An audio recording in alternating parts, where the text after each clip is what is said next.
I'm going to play this 911 call. Okay. Before I tell you the story. Okay. Just listen to the 911 call. Where was she shot at? Right in the chest.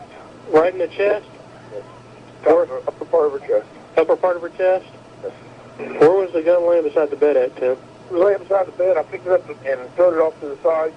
We were having sex and it went off. I picked the gun up from beside the bed. We were having sex and the gun went off. Damn. Kinky kills again, Tom. Yeah. That's what you get. Now, listen out there, kiddies. Don't have gunplay when you're... What was it? They were playing The Sopranos. Who was that? Was Janet and her boyfriend? Which one was that one that was screwing Janet with the gun? Oh, hell, I can't remember. Let's see. Springfield, Ohio. A tri-state woman is in critical condition after police say her husband shot her while they were having sex. Hey, what can I say? Hey. Timothy Havens, 38, told Springfield police he was reaching for something on the nightstand when the pistol went off, hitting his estranged wife, Carolyn, in the upper chest. Estranged wife? So she was there for a quickie, a divorcee quickie. Yeah, that's what it sounds like. Oh, yeah. So this guy's lying. Oh, yeah. She was probably collecting... alimony, and he's going to get rid of her this way. He's going to give her one last pop. Hey, did you come? Did you come? Oh, yeah. Bang! This isn't the first time there's been trouble for the Havens. Court documents show Timothy served 60 days in jail for assaulting his wife and was ordered to go to anger management classes. His arrest for the weekend shooting was for violating a civil protection order that Carolyn had taken out against him earlier this year. So not for attempted murder or anything. He got busted for violating a restraining order.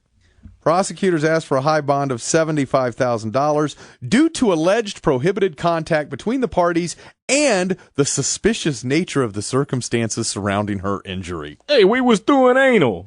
Oh, There's nothing in the contract about that.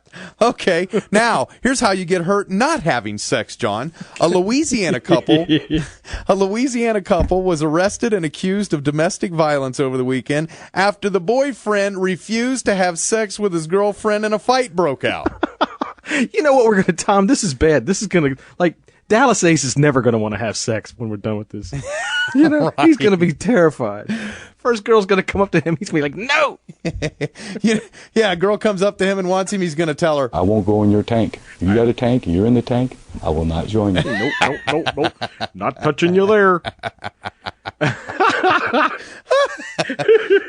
35-year-old Todd Stewart said his 19-year-old girlfriend Brittany Phillips tried to wake him up to have sex. Unfortunately for Todd, he wasn't in the mood, so he left the bedroom and laid down on the couch. Brittany allegedly followed him to the couch and wouldn't leave him alone. Todd then returned to the bedroom where he punched a wall and the argument turned violent. Brittany claims that Todd pushed her off of him and slapped her. She then grabbed a sharp metal object and stabbed him in the lip. Oh, in the lip. In the lip. Ow. Todd told the cops he tried to fight his girlfriend off, but really wasn't sure how he did it because he was half asleep. Brittany was booked on aggravated battery and an unrelated warrant for simple battery and damage to property. Todd was also booked on a simple battery charge. Is this Britney Spears and her old ex-husband? Yeah, right, probably. Jesus Louisiana. Christ. I mean, you know what, dude? Okay, Tilliard, Dallas Ace, those of you that are virgins in the audience here, here's what you do in that situation, okay? If you really are sleeping and you don't want to deal with it and your drunk girlfriend wants to have some sex and you really don't feel like dealing with it, fine, you get up, you leave the room, you go lay on the couch if you're really that much of a prude. But if she comes out to the room and she just won't stop, give her a hard, angry one. All right? Just do something that you never thought you never thought you'd have permission to do. Just bend do her it. over and poke it in the rear. Oh, yeah. Right. Yeah, exactly. You want Pull it, her hair, bitch? everything. You want it, bitch? I'll give it to you. Yeah. Exactly. Yeah, exactly. And then tell her, boy, I was half asleep. What happened? You're right. I'm sorry, I missed the hole. I was so tired I got the wrong one. You want me to stab you in the lip? I'll stab you in the damn lip. All right. And finally, Wendy Whitaker, the lead plaintiff in a federal lawsuit challenging Georgia's sex offender law, can spend Thanksgiving in her home. Obviously, this was before Thanksgiving. Okay. This was from Monday, November 24th. A Columbia County judge signed an order giving Whitaker a reprieve. She had been ordered to leave her home outside of Augusta by Thanksgiving because it is within 1,000 feet of a child care center and a church. Whitaker, 29 years old, is on the sex offender registry. Uh-oh. For guess what for? What? When she had just turned 17 years old, John. Yeah. She had oral sex with a high school boyfriend 3 weeks before his 16th birthday. Yeah, that'll put you on the list. He was 15. He was 3 weeks from being 16. She had just turned 17. She gives him a blowjob because she was a nice girlfriend. Oh, yeah. Well, exactly. That's And a now good she's girlfriend. a registered sex offender. That's ridiculous. 12 years later. How did the kid tell his parents? Mom, you know what Wendy did? Well, she, back at the time. I can see that. What'd you get for your birthday, son? Wendy put her mouth on my wee-wee, Dad. Well, here's the problem. Back at the time when it happened, I don't know if the kid's parents found out and freaked out and prosecuted her. Of course. Or What, did the kid go tell the cops? I don't know. But Officer Jackson, guess what? She ended up pleading guilty to sodomy and got 5 years probation. But that was, why is she lawyer. she should not be a registered sex offender. Sodomy. I mean, that's ridiculous. What is that big purple thing you're sticking in my rear?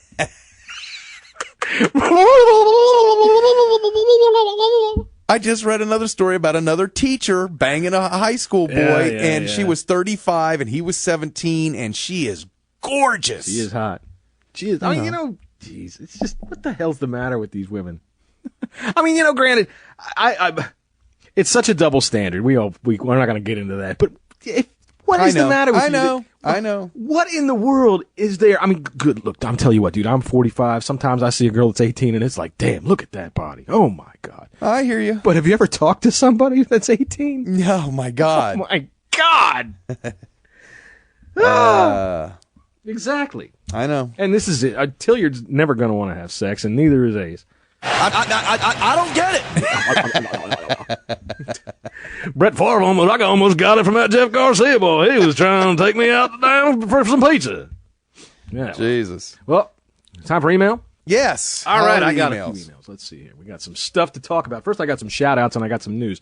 Number one, we are going on right now with the Big Giant Mascot Contest, which I didn't even think out even slightly when I announced it last week, so now I've actually thought some stuff out. So here's what we're going to do. Thanks to a good friend of ours over at VOTech and one of our great show fans, Luso, who I think posts over at Patriots Planet, which is good friends of the show. We're gonna put a page up that's gonna have for the mascots, and they're gonna be able to upload a sound file, 60-second sound file of themselves telling you why they should be the show mascot. Originality counts. I would also like to see a 100-word or less essay, perhaps mailed to me, and we'll figure out what to do about that. But this one should be coming up this Friday. You'll be able to upload it, and then we'll be able to put up some of the best ones, and everybody can vote. Oh, man, this is great. Yeah. Well, look at this time. We're in the 21st century all of a sudden. All right, let me see. We got some shout-outs right here. I want to shout out over to the Titans Online message board to our buddy Hanzo over there who's posted up for the cartoon. Thanks a lot to that. And thanks a lot to those fellas over there at Titans Online. Dude, it might be a Titans-Panthers Super Bowl. That would be like the Inbred Bowl. Seriously. That's right. All right, let's see. Over on Giants.com, we want to thank Bandsaw and Fletch and whoever it was that started that thread, whose name escapes me right now. I didn't write it down. Oh, well. So, anyway, I'll thank you guys over there for starting the thread. I want to thank everybody over there for backing me up when I came over here. Because, I jumped on some guy over there sort of because the dude was all, what is this, some Redskins fan picking on a Giants fan? I'm not really jumping on the guy, but that's a common misconception that people have, that because I'm a Redskins fan, that's why I make fun of the Cowboys, or that's why I make fun of the Giants. It's not. It's just there in the news. And also, we want to give a shout-out to Anteater Lauren, our buddy Lauren over on BoltTalk.com, who always puts our cartoon up as a sticky on his message board. And that's just fucking cool. Nice. Right. Yeah, man. All right, let's see. This comes in from our buddy Randy. Everybody's our buddy, Tom. I feel like Billy. Hell, you're my buddy. This is my buddy Randy. Thanks for making fun of my Detroit Lions more often. Oh, okay.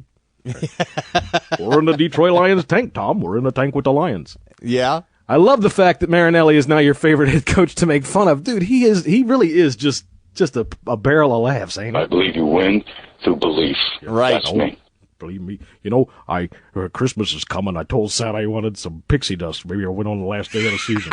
Beat the Packers. I got beat. Our staff got beat. Our players got beat. Offense, defense, special teams got beat. My favorite part of that is when he says, and I'm right up front to tell you about it, as if he's hiding it. No kidding, dude. What are you trying to... Really? You got beat? Get the record. Oh, my God, I didn't notice. Anyway, unfortunately, Randy says he is still living in the Detroit area and is still a Lions fan. Well, that sucks for you living in the Detroit area, but I do have a friend of mine from way back when I was a kid that lives up in the Detroit area. So if you see my pal C.D. Henderson, tell him I said hello.